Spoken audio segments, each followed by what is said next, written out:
দেয়, ও তোকে খেতে দেয়। এই দিশা খেতে দেয়। কান্না করতেছিস কেন? হ্যাঁ দিশা এখন আবার ভিডিও অন করা শুরু করেছে, দেখো। বিগ বস দেখতেছিল দিশা, বিগ বসে দিগ্বিজয়কে বের করে দিছে আজকে। তুই যে ক্যামেরা অফ কর না।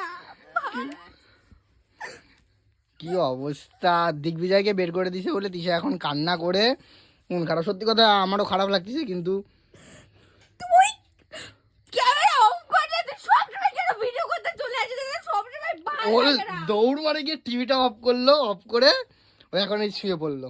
বিগ বসের জন্য এরকম দিশা তো এরকম করবে, ও তো ভালো খেলতো আর ওকে ইচ্ছা করে বের করছে বিগ বস, তুই তো জানিসই।